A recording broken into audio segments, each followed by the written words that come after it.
حضرت امام حسین تشریف لائے، بچوں سمیت آئے۔ حر بن یزید ایک شخص تھا، حر بن یزید، حر بن یزید نام یاد رکھنا۔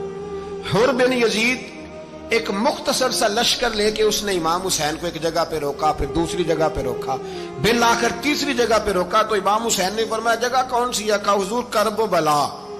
فرمایا بس یہی خیمے لگا دو، یہی۔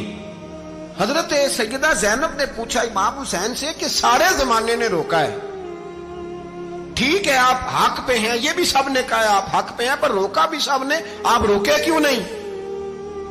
تو ابن کثیر اور ابن اسیر لکھتے ہیں کہ امام حسین رو پڑے، کہنے لگے بہن میں رک جاتا پر میں نے رات کو نانا مصطفیٰ کو خواب میں دیکھا ہے۔ تو حضور نے فرمایا حسین اگر آج یہ رواج پڑ گیا نا یزید جیسے لوگوں کا تو قیامت تک پڑا رہے گا، پھر لوگ کہیں گے کوئی نکلا نہیں تھا تو ہمیں بھی نکلنا، پھر لوگ ظالموں کے سامنے گردنیں جھکانے کے عادی ہو جائیں۔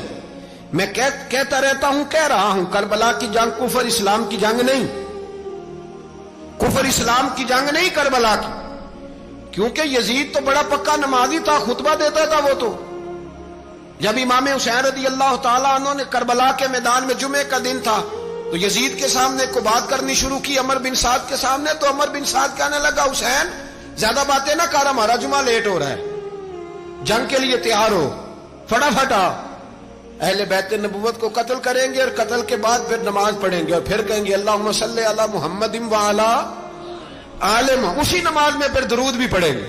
یہ کیسا مرتبہ ہے، کیسا انداز ہے، دوستی قاتل سے بھی مقتول سے یارانہ بھی۔ حر بن یزید امام حسین سے کہنے لگا مجھے حکم ہے آپ کو روکنے کا، آپ آگے نہیں جا سکتے۔ امام صاحب نے فرمایا وجہ؟ زمین اللہ کی ہے۔ اس نے کہا آپ بیعت نہیں کر رہے، یزید کی حالات آپ کے حق میں درست نہیں ہیں، آپ نہیں جائیں گے۔ امام روک گئے۔ ظہر کی نماز کا وقت ہوا تو حضرت علی اکبر امام حسین کے بڑے صاحبزادے انہوں نے اذان ظہر پڑھی تو حر بن یزید کے لشکر نے امام حسین کے پیچھے نماز ادا کی۔ کہا بھئی تم مقابلے میں آئے ہو، نماز پیچھے پڑھتے ہو؟ کہا حضور مقابلہ تو تلواروں سے کر رہے ہیں پر ہمارا دل تو مانتا ہے نا کہ مصطفیٰ کا نواسہ بڑی شان والا ہے۔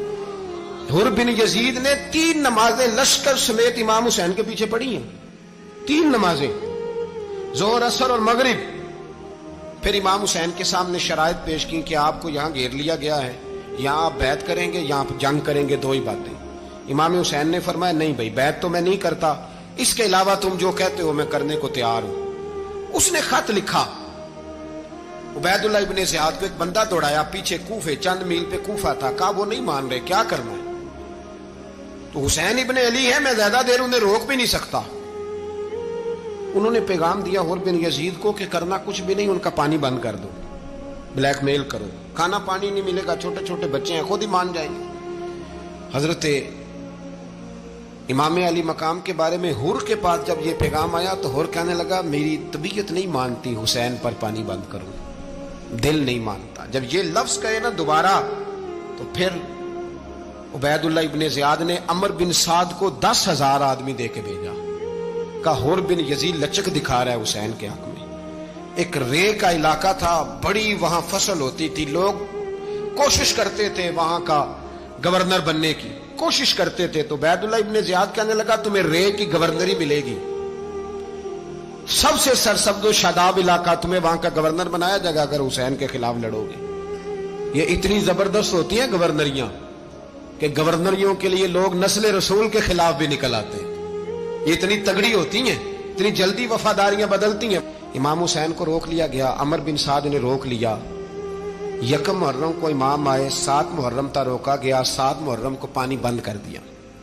جانور پانی پیتے تھے، گھوڑے پیتے تھے، کتے پیتے تھے، لیکن مصطفیٰ کے گھرانے کو پانی پینے کی اجازت، 3 دن تک پانی بند رہا۔ 9 محرم کو عمر بن سعد نے اور لوگ بلائے۔ شمر ایک بڑا سخت آدمی تھا، سنگ دل بدبخت، جس نے حضرت علی اصغر کے گلے پر تیر مارا تھا، وہ اور لشکر لے کے آیا۔